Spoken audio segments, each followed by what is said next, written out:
Up first, the PBA, the TNT Tropang Giga and Barangay Ginebra San Miguel Gin Kings are in for a classic. Game 6 of the PBA Governor's Cup Finals is now ongoing at the Big Dome, the Smart Araneta Coliseum. And what you're looking at are live pictures from the game at the Big Dome. The third quarter just started, and after a tightly contested first half, Ginebra snatched the lead right before halftime, 43-42. The Gin Kings uncorked a 9-0 run in the final couple of minutes to pull ahead. They bounced back after trailing TNT by as many as 10 points in the first half as rookie RJ Abarrientos finally breaking out for 18 points on 6 of 8 shooting, all in the second quarter. Ronde Alice Jefferson provided an early spark for TNT, scoring 7 points in the first, as the Tropang Giga finished the opening quarter with a 21-16 advantage. Of course, keep tuning in here to Play-by-Play because we will be giving you updates on that pivotal Game 6 throughout the show. We were waiting for that breakout game from RJ. Yes, right? Coach Remember? Ying also mentioned that when he was here. All right, prior to Game 6, we caught up with TNT forward Calvin Oftana. He says the Tropang Giga need to maintain their stifling defense, not just on Justin Brownlee, but also Barangay Ginebra San Miguel's other key guys like Stephen Holt and Mav Ahanmisi. Little mistakes that we can improve palalo sa Game 6 kung gusto naming manalo. Mga miscommunication na lalo na kay Brownlee talaga kasi isang mali mo kay Brownlee, isang kwan na magkakamali kang defense na kanya, automatic opensa na kayo ulit eh. We look forward in kina Holtz, Ahanmisi kasi sila yung big factor the whole tournament din, mga kwan nila, mga decision making and all the stuff na ginagawa nila na pinahirapan nila kami. No, kay Scotty naman, alam naman natin kung ano yung strength ni Scotty, yung hustle niya sa loob ng court, yung leadership niya. From the PBA, let's go to the Maharlika Pilipinas Basketball League or MPBL, where the Batangas City Tanduay Rum Masters are all set to face off with the Quezon Huskers in the South Division Finals. Game 1 of the best-of-3 series will tip off at 7 in the evening at the Lucena Convention Center in Quezon, home of the Huskers. That will be tomorrow, Saturday, November 9th. Batangas, of course, booked a return ticket to the South Finals after dumping the South Cotabato Warriors in a do-or-die Game 3. The Rum Masters blanked the Warriors for more than 4 minutes to create an 8-point cushion in the fourth quarter, a lead that they held on to en route to a 73-63 win. Batangas was able to rebound after losing Game 1 and snatch the series 2-1. John Ambulodto led the team with 18 points and 7 boards on an efficient 70% shooting clip. Plenty of action in the Spikers turf today. In the first match, De La Salle Eco Oil maintained its perfect record in the Invitational Conference. They beat the Navigators Iloilo in straight sets 25-21, 25-20, and 25-20. La Salle now holds a 3-0 record, standing in third place behind the 4-0 Savoj Spin Doctors and FEU DN Steel Ultras. Noel Campton led the Green Oilers' offensive charge, scoring 14 points from 12 attacks and adding 8 excellent receptions. Then Crisscross vented its ire on PGJC Navy, securing a dominant sweep 25-17, 25-18, and 25-22. The King Crunchers bouncing back here after a 5-set defeat against the Signal HD Spikers. The quick win improved their record to 3-1, tying for 4th place with their arch rivals. Ish Polvorosa was the player of the game with 17 excellent sets. And finally, FEU DN Steel is now 5-0 after powering past the Martelli Meats in 4 sets, 25-20, 16-25, 25-16, and 25-15. FEU quickly bounced back after a two-set defeat to overpower the still winless Martelli Meats. Drake Saavedra led the way for FEU with 17 points built on 15 attacks, 1 block, and 1 service ace. More volleyball news coming your way as the Creamline Cool Smashers start a new chapter without one of their longtime players. More details when Play-by-Play returns.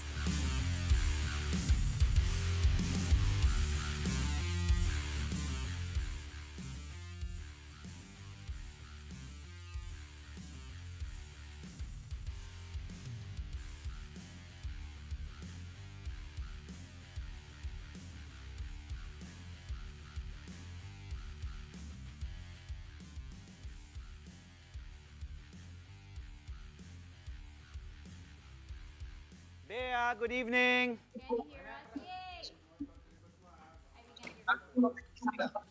Hindi tayo marinig. Can you try? Hi, Bea. Bea? Yeah, I think Medyo the mic, napuputol. yeah. Bea, can you test lang? Can you count 1 to 10? You're breaking up lang, Bea. Nag-freeze. Hala. Hindi, mas maganda kung kita eh. Bea, There you go. can you count 1 to 10, please? 7, 8, 9, 10. Medyo nawawala lang yung Nawawala audio, siya. Bea. Nagbe-break siya. Wala na yung audio.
Welcome back to Play-by-Play only here on One News. The Milwaukee Bucks finally give their fans something to cheer about as they snap a 6-game losing skid at the expense of the Utah Jazz. The Bucks shook off a 4-point halftime deficit with a strong third-quarter performance. They outscored the Jazz 31-16 in that period and later on pulled off the much-needed win 123-100. Damian Lillard and that man, the Greek freak Giannis Antetokounmpo, took turns in punishing the Jazz defense. Dame Dalla finished with 34 points, while the Greek freak added 31 markers. This is the Bucks' first home win of the season and just their second victory overall after 8 games. As for the Jazz, their 1-7 win-loss card is now the worst in the league. Meantime, the San Antonio Spurs beat the Portland Trail Blazers in their 4th straight game without coach Greg Popovich. Final score here, 118-105. The Spurs bench went to work led by Keldon Johnson and Malachi Branham, who each scored a team-high 17 points. Not to be outdone, San Antonio's main man Victor Wembanyama filled up the stat sheet with 12 markers, 8 rebounds, 3 blocks, and 4 steals. The Spurs are now at 4 wins and 5 losses, while the Blazers dropped to 3 victories and 6 defeats. Well, as for the Minnesota Timberwolves, they overcame the Chicago Bulls thanks to a clutch performance from Anthony Edwards. The T-Wolves trailed by as many as 13 points and were even down 5 entering the final period. But Edwards got hot late and then took control of the game to lead Minnesota to the 135-119 win. Ant-Man finished with 33 points, 13 coming in just 5 minutes of play in the payoff period, knocking down triples like those. The Wolves are now at 5-3 for the season, while the Bulls down to 3-6. Volleyball fans, the wait is almost over. The PVL All-Filipino Conference will make its highly anticipated return starting tomorrow at the Phil Sports Arena. Kicking off the new season is a battle between the Galleries Tower High Risers and the Akari Chargers at 4 p.m. The Chargers look to continue their strong performance in the reinforced conference where they finished in second place. But the High Risers will have a new weapon on the floor with third overall pick Julia Coronel set to make her PVL debut. For the main event, it will be the Petrogas Angels facing off against the Choco Mucho Flying Titans at 6:30 p.m.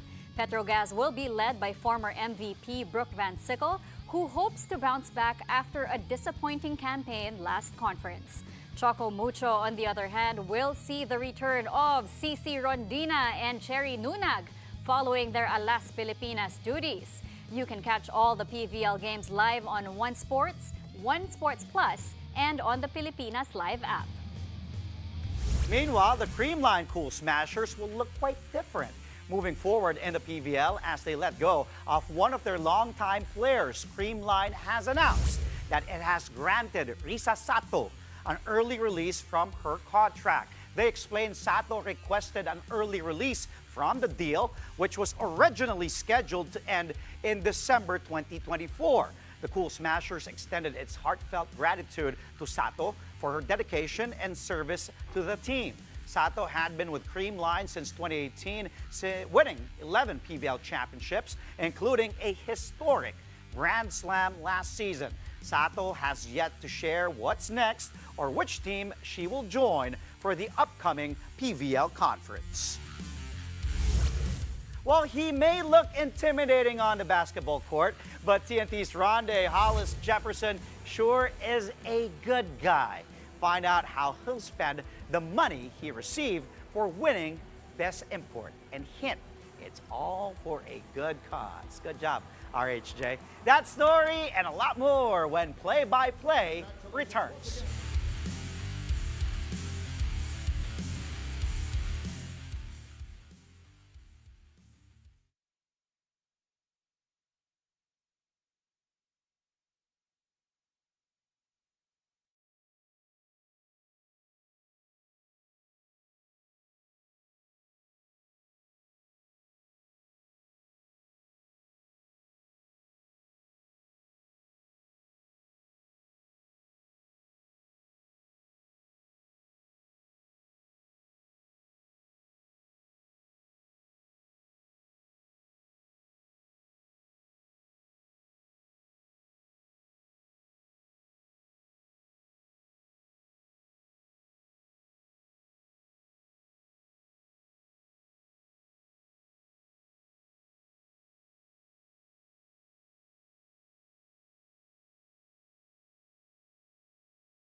You're watching play-by-play only here on One News. Welcome back. Game 6 of the PBA Governors Cup Finals is nearing its final stretch.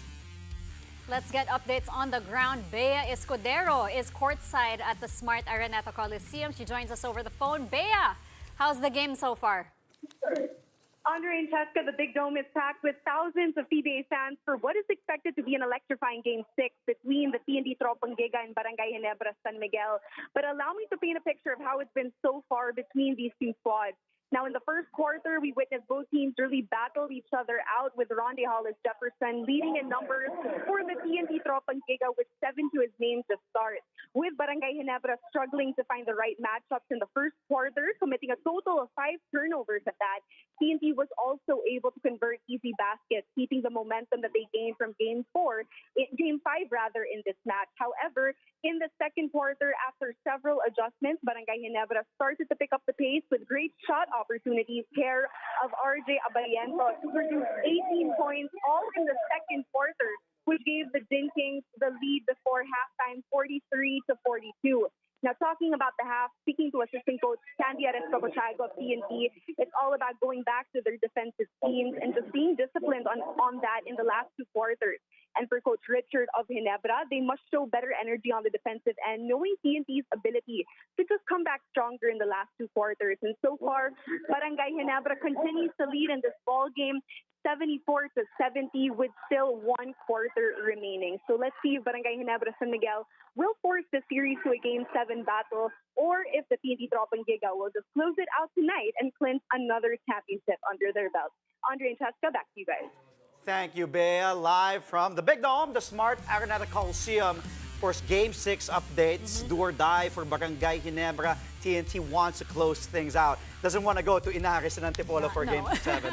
And right now, it's 11 minutes left in the fourth quarter. Ginebra up by 4. Let's see how things will pan out. Score 74-70. Meantime, crucial matches in UAAP men's basketball this weekend as the race to the Final Four nears its end. 2 games will tip off at the Smart Araneta Coliseum tomorrow. The FEU Tamaraos and the Ateneo Blue Eagles slug it out at 3:30 p.m., while the UE Red Warriors and the USC Growling Tigers will clash at 6:30 in the evening. Back-to-back battles at the Big Dome as well on Sunday, with the NU Bulldogs and the Adamson Falcons facing off at 2 p.m. The Bulldogs have been hot lately, scoring 2 straight upsets over UP and USD. And speaking of the Fighting Maroons, their much-awaited rematch against the defending champs, the De La Salle Green Archers, will happen at 6:30 p.m. Now here's a look at where teams stand heading into this weekend's big games. La Salle leads the way with an 11-1 record, but UP is right close behind at 9-2. That means their match tomorrow may just determine which team will take the top seed in the Final Four.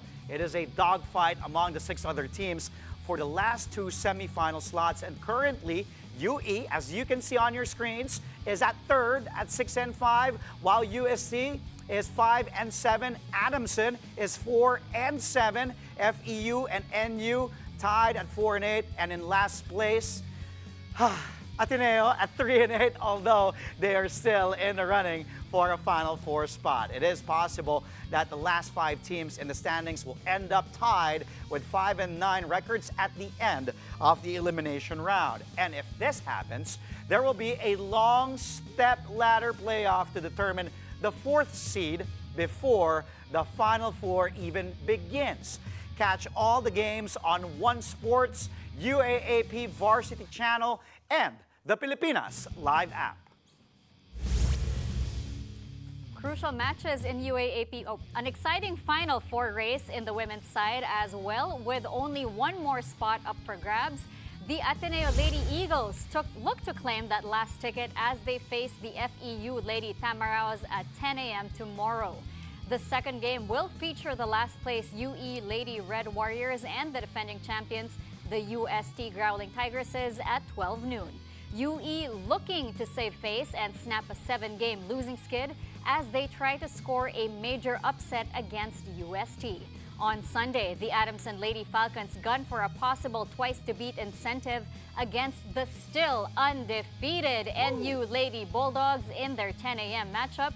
Then the De La Salle Lady Archers and the UP Fighting Maroons get their turn at 12 noon. Like the men's games, all of the women's games this weekend will take place at the Smart Araneta Coliseum. Right now, NU, UST, and Adamson are a lock in the Final Four, but the Lady Bulldogs could force a stepladder tournament should it sweep the elimination round. Ateneo at 6 is holding on to that fourth spot with 3 games left.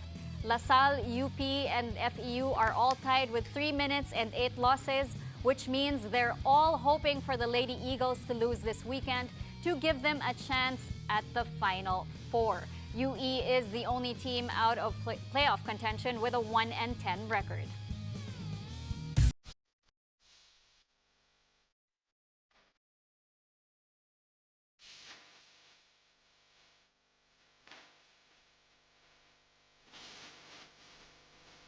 A lot of games this weekend, Chess. And now let's head on to the screen for tonight's highlight reel. We've got basketball from the NBA, the PBA, and even the MPBL. Pause it for a minute.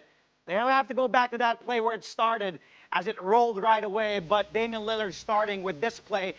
He steals the ball. Giannis gets it off to Andre Jackson Jr. and back to the Greek Freak for the two-handed alley-oop. And Milwaukee win 123-100 in this one. On to the next play. San Antonio Spurs. And Wembanyama curls. Nice pass from Harrison Barnes as Wemby with a two-handed jam into the teeth of the defense. Gets the foul. 3-point play for Wemby. Spurs beat the Blazers 118-105. Next play. In Chicago, in Windy City. How about that great pick and roll from Ant-Man to the Stifle Tower, Rudy Gobert. Let's watch it one more time. Gobert rolls to the basket and two-handed slam over Kobe White. On to the next one. This one in the MPBL. And it will be a miss first from Jong Baloria. Gets that ball for 3, will miss. And how about this putback? Strong move.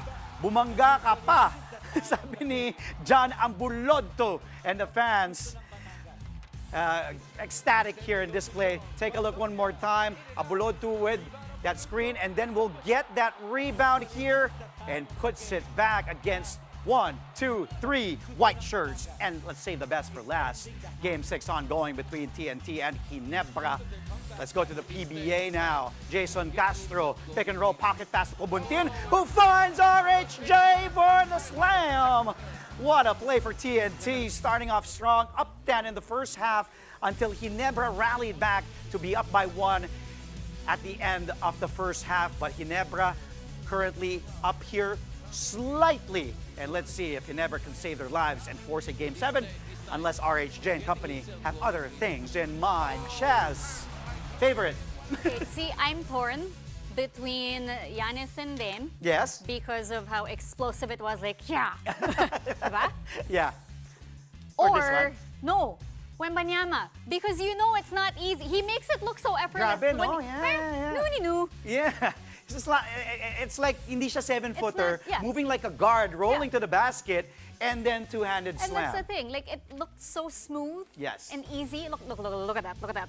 Doody-doody-doo. Pero ako, I like that play, that Jason Castro pocket pass to Cobuntin. yeah. And then that last play, syempre Game 6 din ongoing ngayon. Tapos it ended up with Rondae Hollis Jefferson here because of course he's my guy. And speaking of Rondae, Yes. Okay. So, I mean, we had Rondae on the first day of Yes, the show. by He Zoom. graciously joined us via Zoom, but he is also proving why he is the best import outside the court as he makes some game-winning plays outside the court, as I just said. TNT says the top import of the PBA Governors Cup this year is donating his 50,000 peso cash prize to the Alagang Kapatid Foundation. Earlier, the PBA donated all proceeds from Game 1 of the Governors Cup Finals to Alagang Kapatid. The donation, worth 2 million pesos, will benefit those affected by severe tropical storm Christine. RHJ was awarded his second straight Best Import Award in the Governor's Cup last Sunday, becoming just the 11th player in league history to win the award multiple times. He's just a really legit, really great guy. I was telling you stories, and even our executive producer, Cal, I was sharing stories about Yes. meeting RHJ for the first time. I even remember he granted Justin Brownlee's son, Jai, a selfie after they won and beat them in last season's Governor's Cup. So he's just a really, really great guy, RHJ. And by the way, right Got now, updates. the game is ongoing. Yes, 7 minutes left in the fourth quarter. Ginebra up. Oh no, TNT's up now, 79-77, not for long. As RJ Barrientos just hit a three as I speak. There it is on your screens. RJ Barrientos with a breakout game here in the finals. The rookie giving Ginebra a 2-point lead, 81-79, with less than 7 to play. There's Coach Chot Reyes hoping to get another title. Jason Castro heading to the line, and we'll give you more updates. We'll see you on Monday. That's it from all of us tonight. And what a first week from the show. We made it. We made it to the end of the first week. Thank you to Good job. everyone. Yes. Thank you to everyone who joined us on the first week of Play by Play, and hopefully you join us again next week. Catch us again on Monday at 9 p.m. for a play-by-play of the day's top sports stories. Play-by-play is One News. That's Signal TV Channel 8 on SD and Channel 250 on HD. We're also available on Signal Play. I'm Andre Felix. And I'm Cheska Latuncalao. Thank you for watching.